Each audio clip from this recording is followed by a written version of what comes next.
How do you get the people who are working for you to do anything? Now, it may seem like it's pretty simple. You just hire people and tell them what to do, unless you've ever been an employee, of course, and then you realize that sometimes the employees don't want to do what you want them to do, and sometimes that's for principal reasons, and sometimes it's because they're having a bad day or they're tired or whatever.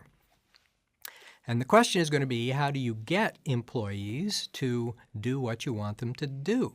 And I wanted to illustrate with a story that I saw myself in New Orleans in a restaurant many years ago now called Mother's. And in that restaurant, I was there, sort of a cafeteria line, great food. And the electricity went off in the restaurant, but they kept going, which was, cool and admirable. But at the end of the food line, you get to the point where they total up your bill and they take your money and give you change, right? So there was somebody there with a calculator totaling up your bill, and there was somebody there at the cash register, right? The cash register doesn't work because the electricity is off. Calculator's got batteries. Cash register doesn't, so the cash register is not working. Cash registers are a control device, right? You put in what the food was. It says how much it was. At the end of the day, you total that number up, and it better correspond with the amount of cash in the drawer, or if it's less than that, somebody's probably stealing or made a mistake or something. So we get to the cash register, right? And it's open, and there's somebody there who's taking your money and giving you change, but they're just doing it with an open box of cash, right? Behind that person is another person who is standing there just looking over the shoulder of the person who is taking your money and giving you change. Now, what is that person doing?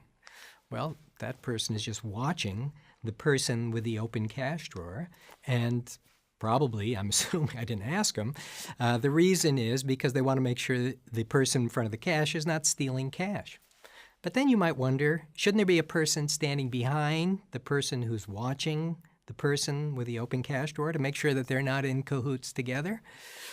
Well, you start thinking about this and you realize one of the problems of management. You could try to manage people by having somebody stand over and watch them, but that doesn't work very well. First of all, it's really expensive to do.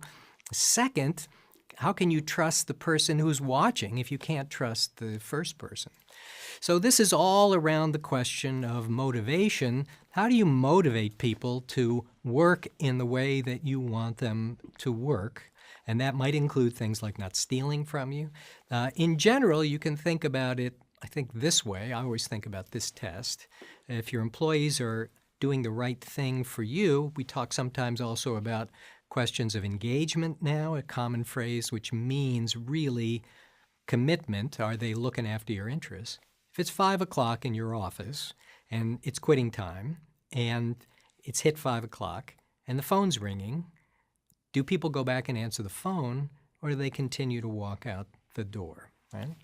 If they are committed to the organization, if they're engaged and looking after your interests, they might take the extra minute or so and answer the phone. If not, they're probably out the door, right? And as an employer, you want to make sure people will go back in and answer that phone. You want to make sure that you can trust your employees with an open cash drawer, and you don't need somebody standing behind them in order to figure out whether they're cheating or not. So we're going to talk about how to do that and also understand some of the companies that describe how they manage in completely different ways than the example of the restaurant I was giving you.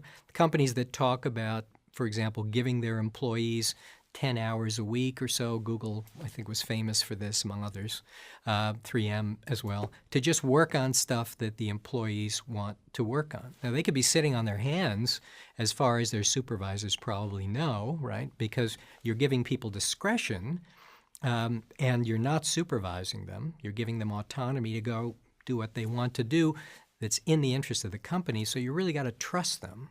What makes it possible to trust those people in those kind of companies when in lots of other companies you've got cameras watching people, you got supervisors standing over them? What's different in those two operations, right? And we're going to talk about how you might make that happen as we go along in this course. So let's start talking about the simplest model of management. This is a model that is associated with economics. People in economics call this an agency approach, agency model. The idea here is that you have an agent. The employee is like an agent who's working for you, and you are the principal. That is, you are the person who is trying to guide the agent. Actually, this is not the way employment works at all, but it is a useful abstraction to think about how it works, and we'll get to the more complicated, more realistic ideas in just a minute. So if you have an agent who's working for you, how might you motivate that person to do the right thing, and you don't want to stand over them and watch them?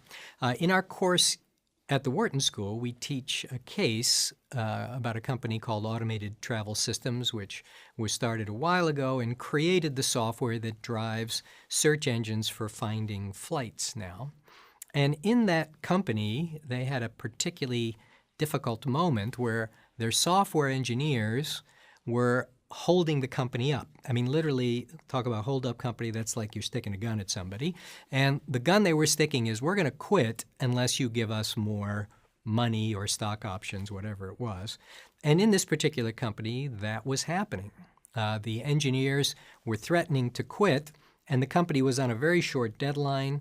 It had investor money that wasn't in deep pockets of money, and they had a deadline they had to get to in order to remain solvent, and the engineers are holding them hostage and saying, we're going to walk away and your project won't get done unless you give us more money. Well, this is a problem with this kind of basic model where it's all about money, and we can hold you up for more money because we don't really care about the mission of the company and we don't really care about our job. We're just in it for the money.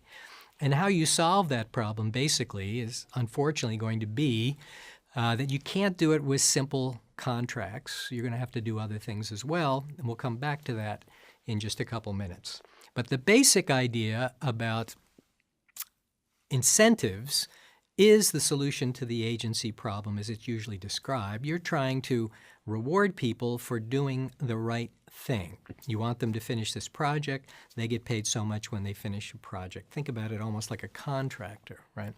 Now, there's a couple of other ideas around this simple model. One of them is something that economists call efficiency wages. And the idea here is about relative competition, that if you pay more than your competitors, even if it's only a little bit more, you will get better workers, first of all, because if they can choose where to go, the best ones will come to you if you pay a little premium over everybody else.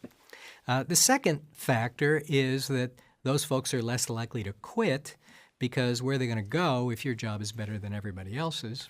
And the third is they're likely to behave better because if they don't, they might get fired and they lose a job which is better than everybody else's job. So basically, it's the advantages of having a job that on balance is better than the ones your competitors have got. And there's pretty clear evidence on that. I did one of these studies a while ago showing the discipline rates were actually lower at plants where companies were paying a little premium above the market rate.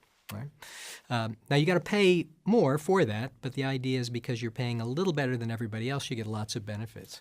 Now, the obvious question is what happens if everybody else starts paying more, and then the benefits go away, right? So it's all about relative competition. And the idea of a tournament as a way to structure pay is another kind of economics-based argument that is about relative compensation. And this mimics the way sports tournaments work. So, for example, if you're a golfer or somebody playing an individual sport, you know that if you win the tournament, you get a big prize. The people coming in second get something that's pretty good. The third, you get a little trophy. And fourth place, you get a carry-on bag, and that's about it as you work your way down. The big prizes are for winning. Now, why is that a good thing? Because you could have many people playing in the tournament all motivated by that one prize, and that makes it a very efficient way to do things. There, of course, are downsides to this as well, and the downsides are that this works great in a tournament where nobody's got to work together and everybody's literally competing against each other. But inside an organization where these tournament models are set up, they're usually promotion systems. So if you get promoted to partner, you make a ton more than the people who are associates. If you get promoted to the next level up in a company, particularly to the CEO level, you make a ton more money than the people just below you. It motivates lots of people along the way. But if you want people to cooperate and work together in a company or in a professional service firm, it cuts against that. It creates incentives for you to fight each other. And it also creates incentives for you to join weak tournaments. That is, you don't necessarily want to be in a tournament full of stars because it's going to be hard to win. You want to be in a tournament with a lot of losers because then it's easier for you to win. So it affects where people want to go as well. Pluses and minuses to efficiency wages, pluses and minuses to tournaments.